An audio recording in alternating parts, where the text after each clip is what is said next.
Излизгани автобуси, затворени патни правци, отежнат сообраќај. Поради снегот, институциите го вклучи алармот и ја активираат целата механизација. Во Скопје 2 автобуси се излизга од патот. За среќа никој не е повреден. Градоначалникот вели дека се интервенира со сите камиони. Истурени се на 300 тони сол. Имавме проблем со излизгување на автобуси. Едната позиција беше во Козле, другата позиција беше во Драчево, но пријавено е во внатрешна контрола. Испитуваат кои биле причините за истото што се однесува на чистењето на снегот. Мислам дека брзо реагиравме и веднаш се справивме со она што беше предизвикано од сабајлето, а се должеше на врнењето на снегот.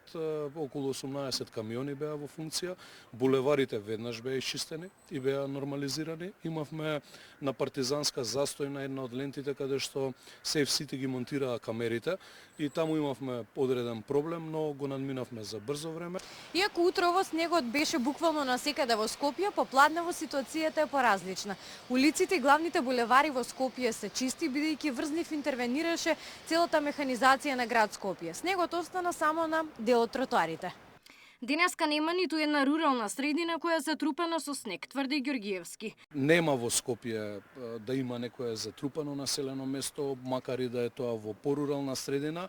Морам да истакнам во јавноста дека булеварите и главните улици се наша надлежност, а сите оние споредни улици во општините се надлежност на моите колеги градоначалници. Со полни раце работа се и екипите на Македонија пат. Утрово поради снегот имаше забрана на повеќе патни правци, најкритични и понатаму остануваат планинските превои.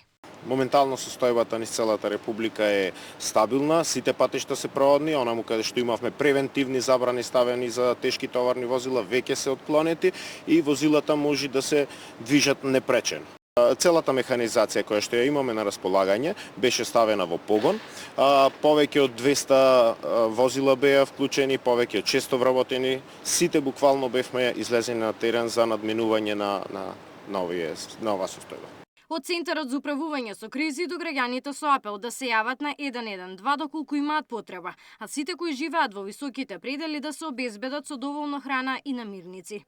Центарот за управување со кризи апелира до граѓаните да патуваат внимателно во текот на денешниот ден, ако тоа е неопходно со доволно гориво во резервоарите, а секако и со соодветна зимска опрема за возилата на повисоките места и планинските превои, бидејќи е можно да се формираат навеви од снег и патните правци во одреден временски период да бидат непроодни на повисоките делници. Според најавите на УХМР, температурите под нулата се очекуваат и вечерва. Габриела Лескова, Сител телевизија.